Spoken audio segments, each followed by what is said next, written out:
Bence ilk kasa olması lazım. Yani Renault 5 dediğimiz zaman aklınıza gelen nedir? Hadi gidelim. Ben bu otomobili merak ettim.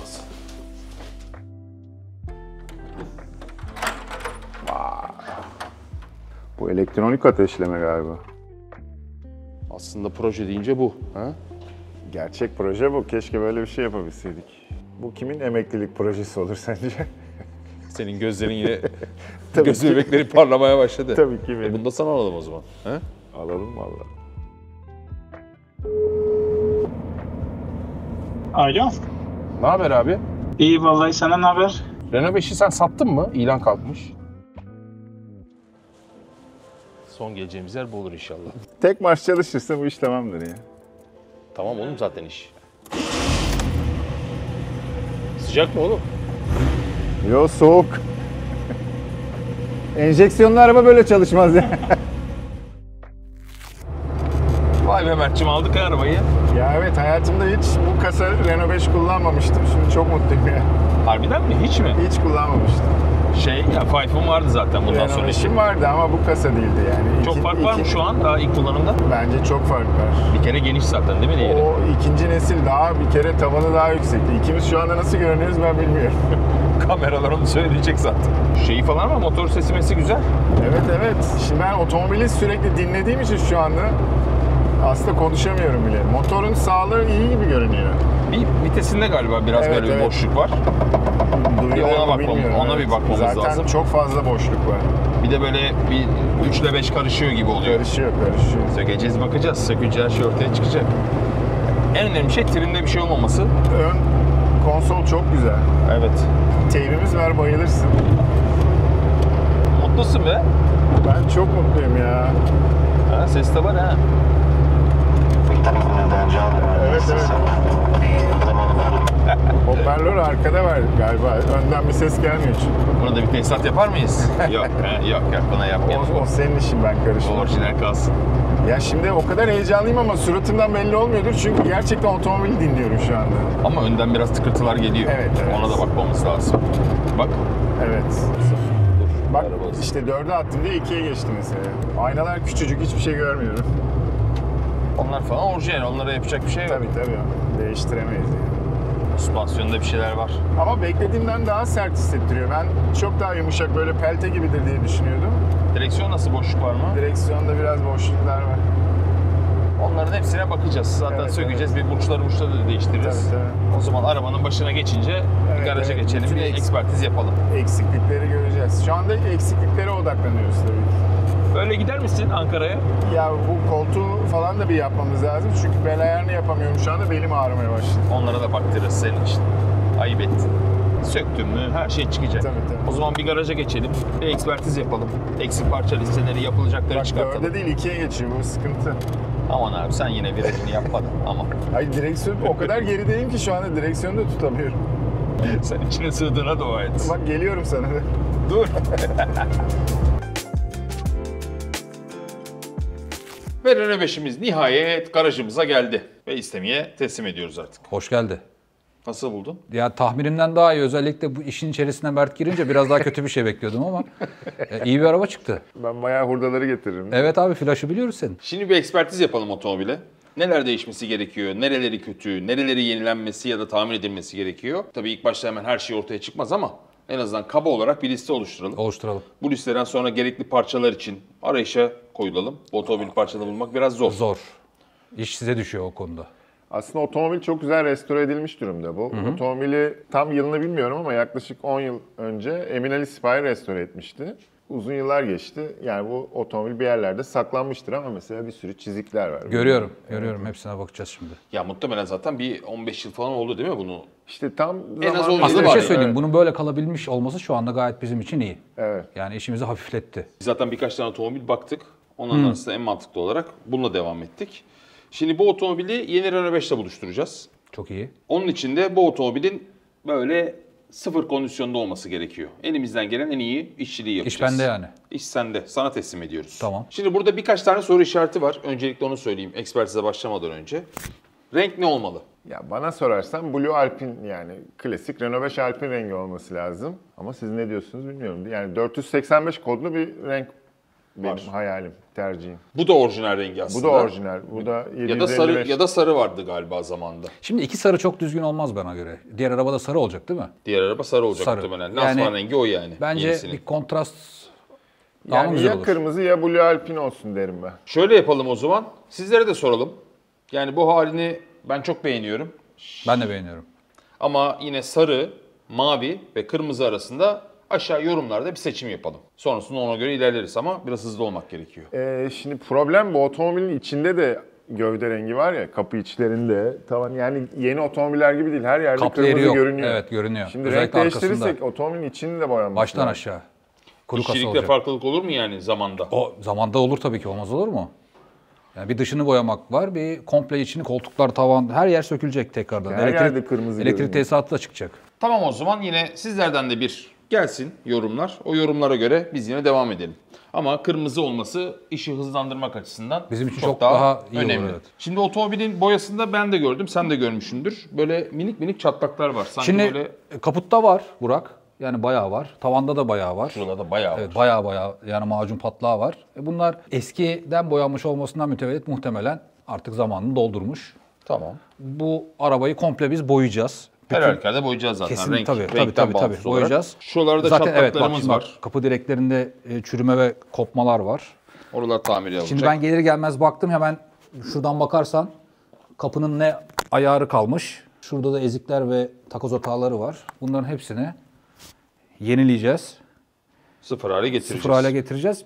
Beraber bir bakalım arabaya. Tamam. Ön tarafta bir ayar bozukluğu var. Tampon sanki biraz yamuk duruyor değil mi? Ya tampon da var, benim gene dikkatimi çekti. Bu o tekerleğin bir tanesi biraz fazla önde. Özellikle bu tarafta. Evet, o taraf.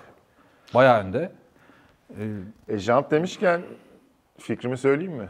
Söyle tabii canım. Ya bu jantlar böyle olmaz. Bu bir kere beyaz olmaz yani. Otomobilin orijinali beyaz değil.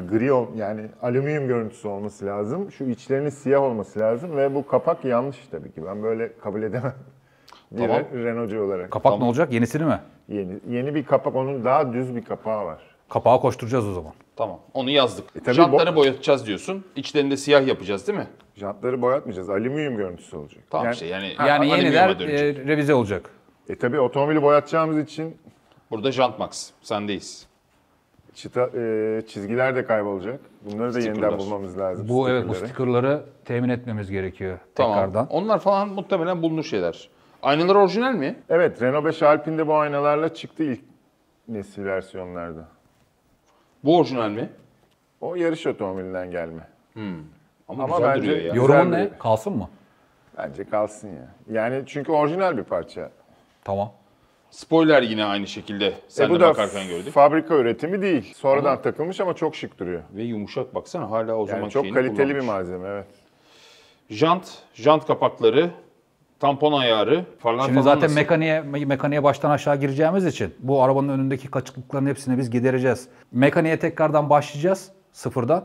Zaten motoru, şanzımanı dışarı alacağımız için burada ne kaçıklık var, ne ayarda sıkıntı var, hepsini göreceğiz zaten beraberce. Bütün hepsini, parçalarını temin edip yeniden revizyonu tamamlayacağız mekanik olarak. O sırada Çok parça isteme bizden. Bunun parçasını bulmak zor. Yani Gerçi Türkiye'de abi bulmak- parçayı ben istemiyorum, bu isteyecek. tamam. Okey. Hayır, çünkü Türkiye'de bulamayacağız, yurt dışından. Size bir seyahat gözüktü. Bu arada Sesimiz kırık evet, galiba. ben de onu söyleyeyim. Evet, siz kırık. Bu hiç sevmediğim bir aksesuar eksikliği benim için. GB'ye 35. Yani bunu bulacaksınız arkadaşlar. Tamam. Bir de şurada onu bir buluruz. çıta olması lazım. Evet, Bu arada- yeri var ama çıtanın kendisi yok. Şunu söyleyeyim bak, Renault 5 Alpine'de bu tip detaylar hep nikelaj. Mesela buralar nikelaj, Tamam. şu nikelaj, bu çıta nikelaj. Fakat Renault 5 Alpine Turbo'da bunlar hep siyah, yani daha sportif. Şimdi biz ikisinin kırmasını mı yapıyoruz? Yok bence böyle kalsın. Böyle devam. Ya da belki izleyicilere soralım ya da Burak sen ne diyorsun bilmiyorum. Ya bence de böyle kalsın. Ben Bence de yani siyah aslında günümüzün daha de modasına sportif, daha yakın evet. ya, evet. çok daha modern duruyor. Onun dışında başka nelerimiz var? Bir de içine, arkasına bakalım. Arkasına bir bakalım. Burada falan patlak çatlak yok şu Yok. ızgaralarda. Gayet temiz, gayet güzel. Stoplar da gayet güzel. Yani stop ve ızgara aksesuarlarımız yerinde. Gayet güzel. Logolarımız gayet Logolarımız güzel, güzel. duruyor. Bunlar Renault 12 miydi Mert? Renault 12 Station. Zaten bu da Plexan marka. Tamam. Yerli yani, bunu bulmak kolay. Çünkü Tamam, biraz bunları matlaşmış. değiştiriyoruz. Onları yenileyelim. Bagaj kapağımızda bir takım gamzelerimiz var. Bunlar zaten boya kaporta esnasında hepsi giderilecek. Kedi gözleri yok. Bunları da ben diyorum ki burada yaptıralım. Yapan iyi, güzel yerler var. Yani parça listesini onların hepsini yazalım. Tamam Yazalım. mı öncelikle? Ondan sonra tek tek bakalım. Onlara göre hepsini arayalım. Orijinallerini bulabiliyorsak bulalım. Bulalım abi. Bulamadıklarımızı da artık başka bir çözüm yoluna Şimdi gideceğiz. bu araba boya kaportadan çıktığı anda bu eksik listesinin elimizde olması lazım. Evet. Hızlanın. Bu arada O iş istemi bizde. biz Burak'la gördük de bir plaka nasıl? Renault Alpine 5. Renault Alpine 5. Ben bunu Plaka efsane. ilk başta algılayamamıştım. Pardon. Çok iyi. Depo kapağı orijinal mi? Orijinal, bunun birkaç çeşidi var zaten ama bu da orijinallerden biri. Bir Tamam. daha çıkık olanı var. Bu arada pandizot yok. Pandizotumuz yok. Yani iç mekana biraz sonra Evet. gireriz ama. Ha şey de aklımda, bu çıtadan altı siyah oluyor aslında. O zaman orayı siyah pütürlü mü atalım? Evet evet. Tamam. Pütürlü mü yoksa düz şey mi atıyoruz? Ya onu araştırırız Ona artık bakarız, ama şu tamam, anda orası. pütürlü Ama şu anda görünüyor, değil mi? görünen pütürlü. Tamam. Aynı dokudan atalım. Şimdi bu kapı da gördüğün gibi çok açık. Bayağı duruyor. ayarsız. Bayağı ayarsız. Ama şimdi o dönemki otomobilleri hatırlarsın, sen de iyi biliyorsun. Evet. Amerikanları falan yani. Çok da şimdiki İp gibi nesil değil. otomobiller gibi çok dar aralıklar yoktur. Ha, yoktur ama yani bu çok kaçık. Bu kadar da Bu, değil. evet, bu diyorsun. problemi çözmemiz lazım. Tamam. Onlar da sende. Parçalar bizde. Diğer işler sende. Restorasyon işi bende.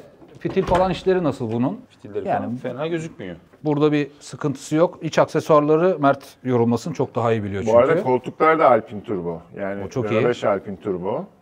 Vites topuzunun derisi yok. Aslında orijinal bir vites topuzu ama deri kaplatmamız lazım. Tamam onu da Tamam. kaplarız. Direksiyon simidimiz orijinal fakat göbeği yanlış. Onu bulmamız zor olacak. Ne markaydı o ya? Sen söyleyip duruyordun. Iso Delta. İzodal. Iso Delta. Teyip çok güzel. Eski. Yine. Mert şu deliklerde, kapı deliklerinde bir şey var Evet mı? orada Cep olması lazım. Kapı herhalde, cepleri kapı var. cebi.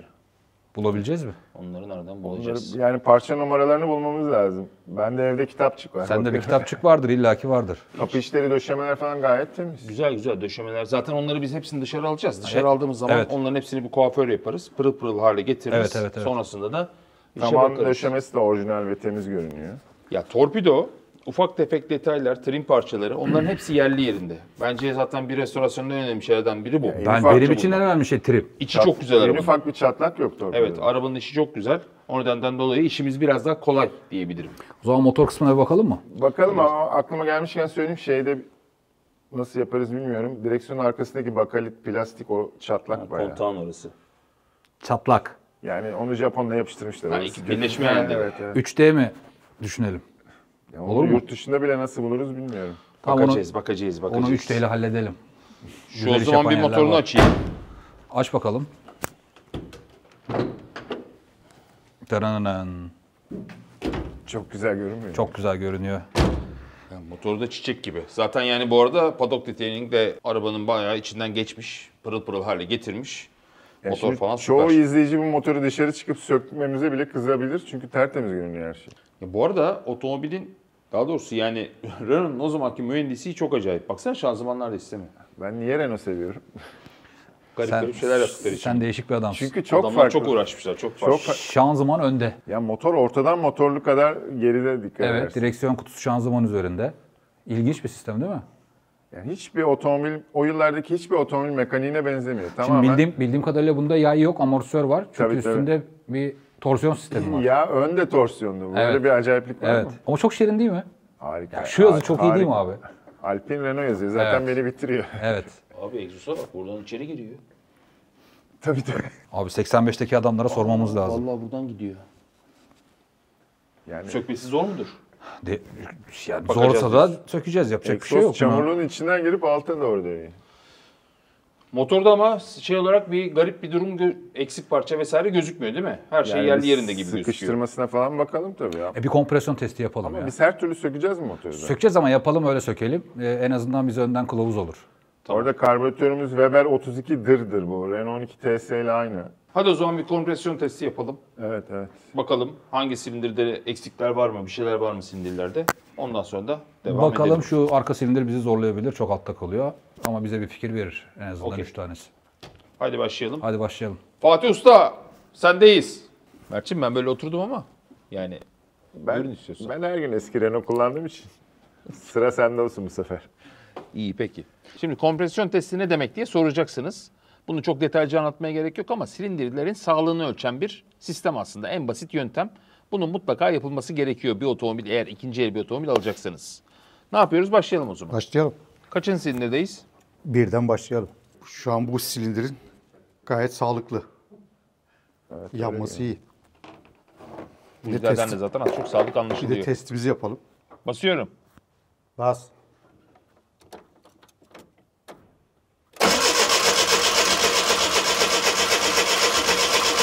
Tamam. Gayet, iyi Gayet değil mi? güzel. Kaç çıktı? 175. Maşallah. Aynen. Birinci silindir. 175. Harbiden iyi çıktı. Güzel Hayırdır? çıktı. Ben birinden bir 130 falan bekliyorum ama. Var mı o hissiyat? Göreceğiz.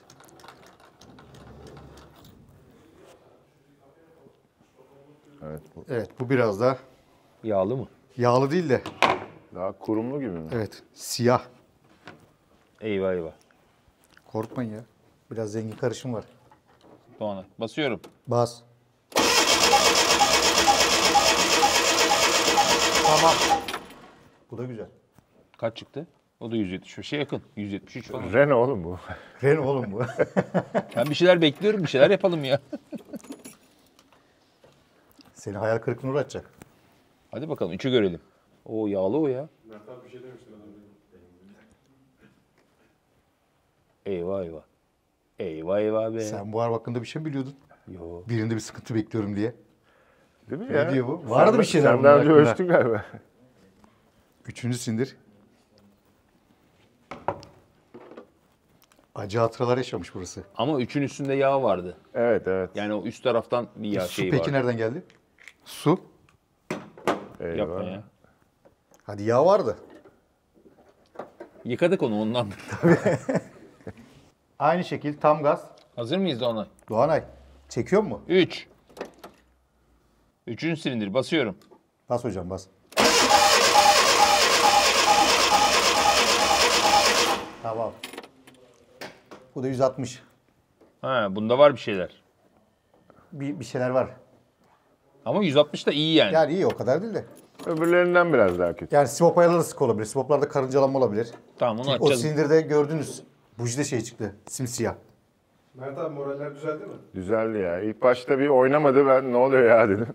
4'e biraz zor bağladık ama bir şekilde. Aynen 4. buji sökene kadar bayağı bir uğraştık. Ya çünkü çok geride Çok kalıyor. geride mafsallı kollarla gire Sağlıklı gire ölçebilecek miyiz şimdi? ölçeceğiz ya bağladık aparatı. Basıyorum. Bas. Hazırız.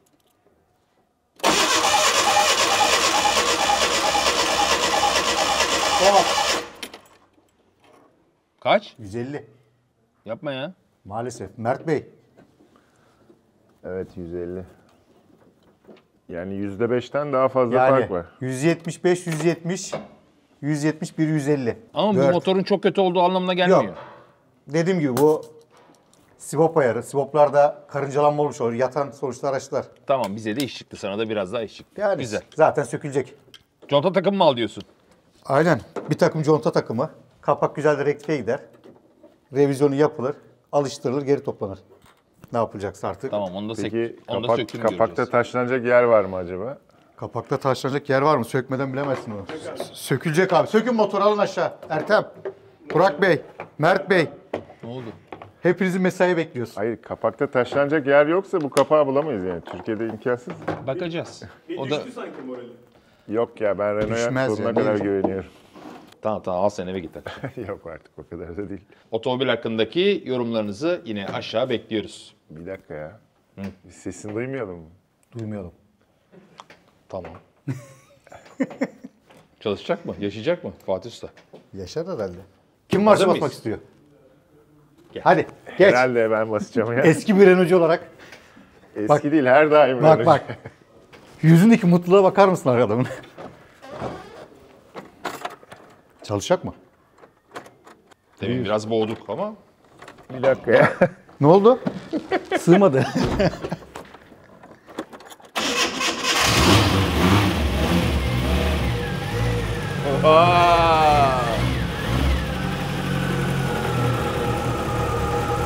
ben önünü kapayım da basıp gitmesin bu. Kapıları kapatın.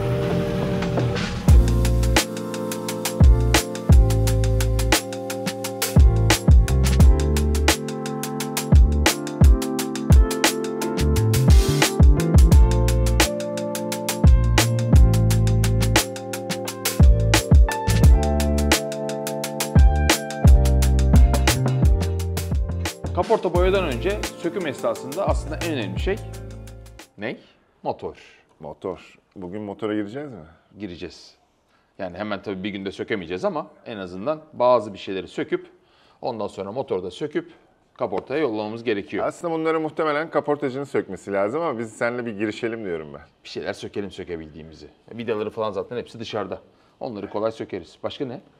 Aynaları sökelim, stopu sökelim, şu ızgarayı sökelim. Şunları sökeriz. Evet, bunları sökelim. İyi, hadi Sileceği başlayalım. eksik.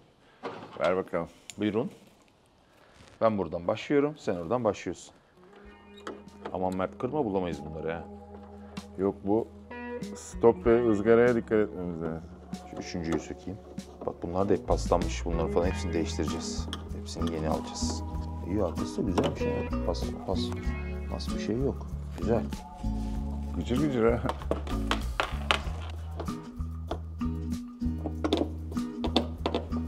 Ama alttaki soketlerine falan dikkat etmek lazım. Çat diye kırıyormuşuz değil mi? Baksana pulları falan üzerinde duruyor. Made in France. Bu da öyle, orijinal. Zaten onun yan sanayisi var mı? Yoktur.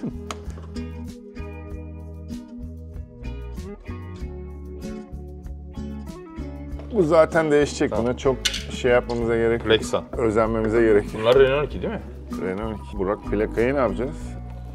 Plakayı artık kaporta çıkarsın. Bir yerlerine Hayır. zarar vermeyelim. İlla ki yamulacak, yeniden mi bastırırız? Yeniden bastırırız onu. Bunun soketi yok. Arkalıdır. Açalım şunu. Oo, bunu da mı sökeceğiz? Neyse ki bu da vidalı. Buna dikkat etmemiz lazım, kırılırsa bulamayız. Neyi bulabiliriz ki zaten? Sana hediyeleri göstereceğim. Aa, en son aldıklarını ben görmedim. Burada da var. Neyse ki 2 kişiyiz. Sen tekne sökerdin bunu da. Aldım. Ha şu geçmeliymiş. Soket? Ha, soket şurada.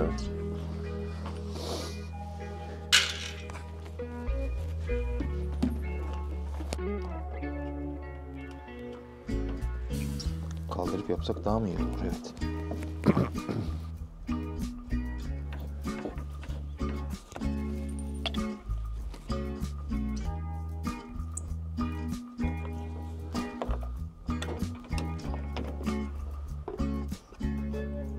Domisyonel.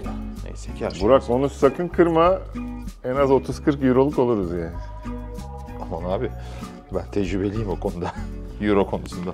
Tut sen düşmesin. Vay be, bravo. Bu en önemli parçalardan biri. Aslında bunun metal olanları da var. Bu plastik. Turbo mu olan? Yok. Güzel parça. Sen o kasaya koy onu. Bunu ben cebe atayım. Burak, tampona dalalım mı acaba? Dal. Dalmışken dal abi. Bu fırsat bir daha geçmez. Çamurlar, mamurlar, kumlar. Burak bak, eski otomobillerin güzelliği ne? Her şeyi pıtı pıtı söküyorsun. Bak 4 tane civatayı söktük ve Bitti. Söktün mü orayı? söktük. Aldık Oo. tamponu, bitti gitti. Tampon orijinal mi? Tabii orijinaldir değil mi? Sileceği de söküyorum o zaman. Sök. Bunu da kırdım ha. Bunu mu kırdın? Ben eskiden ne yapardım biliyor musun? Oyuncakları kırardım, babam falan kızmasın diye böyle birleştirirdim. Sonra Yaman eline bir alırdı, dağılırdı. Yaman kırmış gibi alırdı. Şimdi ben mi yaman oluyorum? Ah Mert ah.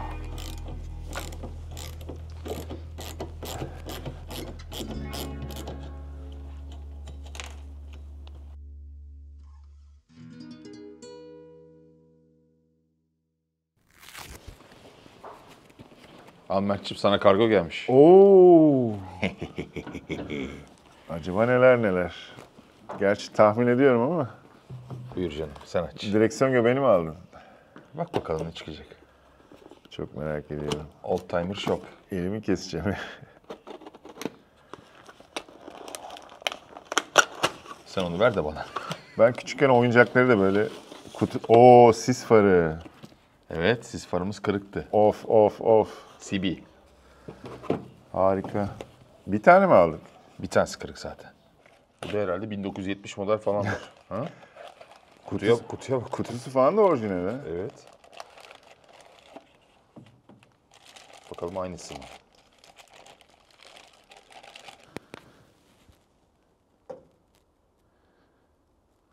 Nasıl duruyor? Harika. Fark var mı? Ya bir fırt var ama Çok aşırı da değil. Bunu kirletiriz biraz. Güzel. Ta Çekya'dan geldi. Versen bıçak keseceğim. ya bugün ben bayağı sakar pozisyonda düştüm Versen ya. bıçağı ver. Bir de yaşlılar tükürür ya öyle bıçak verince. Bir şey yaparlar. Bunu seversin.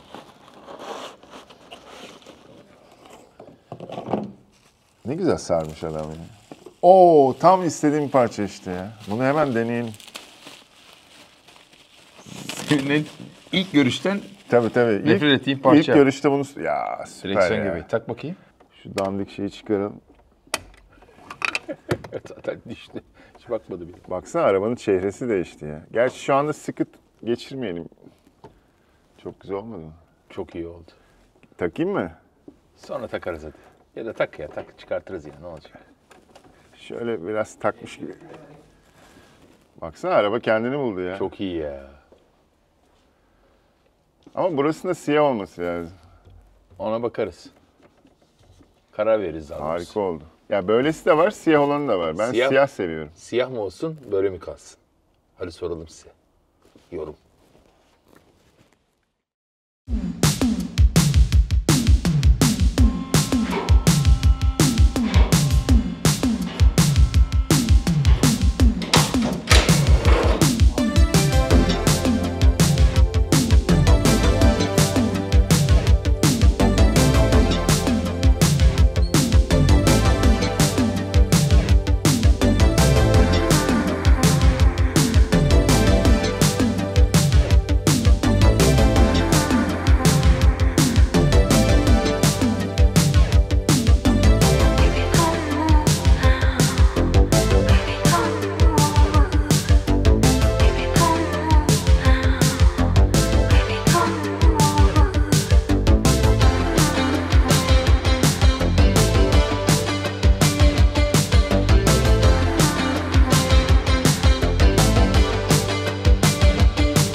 Amortisör ne olmuş abi?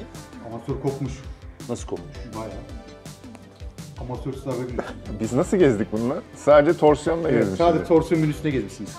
Biraz böyle yatıktı araba. Ondan Yok işte herhalde. amatör yok lan. Amortisörün mili yok yani. Yani amatörün yarısı yok. Gel böyle. Doğan Allah Allah.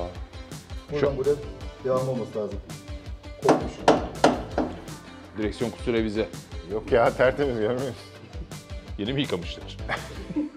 Acele yıkamıştım. Baksana o rotiller falan gıcır gıcır ya. Peki. Revize. Sen ona bakma. Sence abi? Bence tertemiz. Ya bu araba çok kilometre yapmış bir araba değil. Amatör yok. Ama amortisör yok. O Tam akıyor. sağ tarafa ben oturduğum için oldu. Amatör kopmuş arabanın. Biz yolda giderken böyle bir şey düşmüştü. Hatta sen arkadaydın, sen almıştın ya parçayı. Trong, tang, tung, tung, ting falan diye gitti. İşte oymuş. Sizin son duyduğunuz sesten sonrasını ben duydum abi. Biz hep arkaya baktık ama. Ya demek ki arabayı hep benim kullanmam lazım. Sağ taraf kopuyor işte.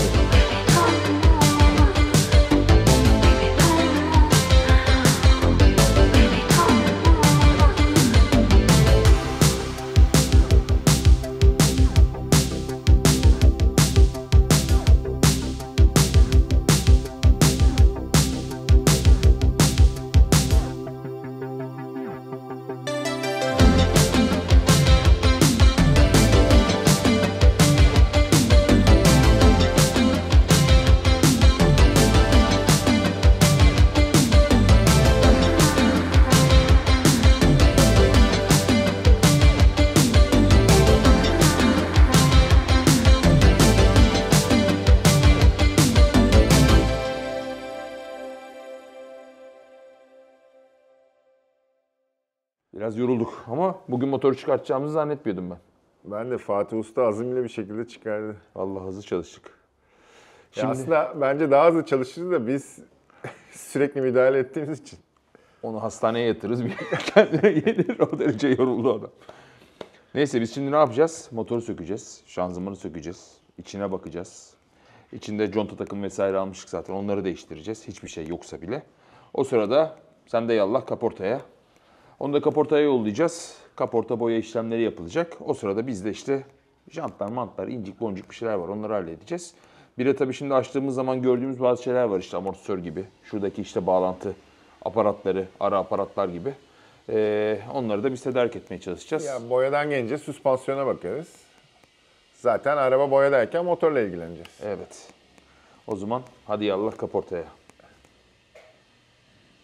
Evet hocam. Motorunuza kuvvet. Devam. Tamam. Abi kaç beygir? 4 beygiriz burada. 4. Bir beygir içeride. Ben yarım beygirim Hadi hastayım. gazla. Buradan çıkar mı? Çıkar. Çıkar. Hadi hızlanır çıksın. Allah. Dikkat et, takılma oraya. Yetişemiyorum. Hadi dayan. Çıkar. Abi çıktı ha. Çıkmaz yok. Çok hafif, çok hafif. Çıktı. Kaç kilo bu ya? He? 600 var mı? Bence 600 yok. Vay. Neyse ki kaportacı çok yakın. O yüzden böyle ite ite götüreceğiz. Biraz da böyle instantane olsun videoya içerik. Sonra? Oğlum araba benim yürümemden hızlı gidiyor. He, araba böyle rahat gidiyor. Nasıl, rahat mı? Ya mükemmel ya. 4 Hidrolik- beygir hidrolik mükemmel. gibidir 4 işte. beygirle iyi çıkarttınız arabayı. Tebrik ediyorum. Öteki taraftan çıkacağız. Evet beygirlere biraz kuvvet verin bakayım. Hadi gazla. Oğlum gazlasana.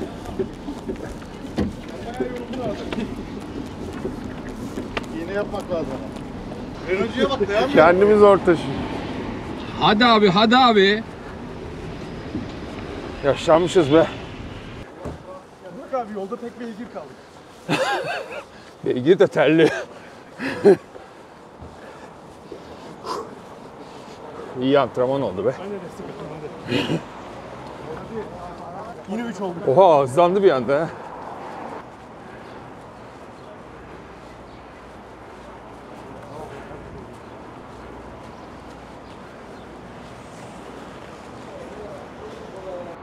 Bitti. Yorulduk. Biraz nefes alayım ben. Kapat.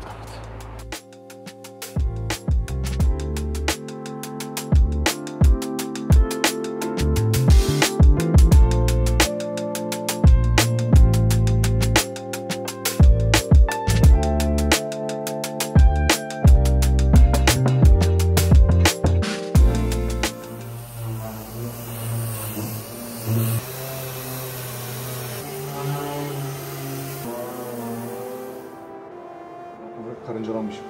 Yani? Dökme yapmış. Yani ne yapacağız? Sonuç? Yenisi. Deme. Şöyle alıyorsun abi. Ha, pıtır pıtır olması mı? Bak. Baksana abi al. Nereden bulacağız? Oo, o orası yamuk bayağı bile ya. ezilmiş. Sondayız. Kapak. Sizlerin. Yok canım. Kapakta diyorum su kanalında çürükler var. Nereler abi, şunlar mı? Gel abi gel. Gel yaklaş bir. Şöyle. Onları ne yapacağız? Oradan mı geliyor? Oradan geliyor. Basmıyor. İyi ki oradan geliyor çünkü onu... Oradan bujin araya doldur işte. Bizim ama asıl sıkıntımız işte buradaki... Evet, bir yağ Kaçak nerede? Yağ, Bak. yağ gelen göz burada bak. Aa bak, çatlamış o da. Çatlamış. Neyse ki onlar da var orada. Şu lastik vardı, bu boru yoktu. Ne yaptın abi? Sileceğin kapağını kırdım ya. Oğlum bize şey çıkarma. İçeri yani yok. Belki de kırıktı böyle duruyordu. Hadi bir çekime başlasaydık ya. Kırık mıydı abi? Bilmiyorum, ben elime gelince böyle geldi ama Abi çaplığa bakar mısın? Yeni mi eski mi? Anlarsın ne olduğunu. patron var. Abi Halis Moris yeni görüyor musun? Bildi.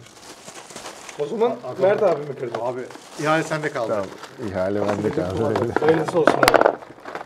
Fransa yolcusu mu? Yok ya, bu Türkiye'de vardı. Küçükken de oyuncakları kırardım böyle, sonra yaman kırmış gibi böyle şey yapardım. Böyle Yıllar sonra gelen itiraf. Bunu Yaman abiye yollayacağım. Sonra Yaman'ın elinde kalırdı. Ben yapmadım, sen kırdın. Abi bir şey daha kırdın. Yok o deminkinin parçası. Ben birleştireyim bari. Yani almayacak mısın?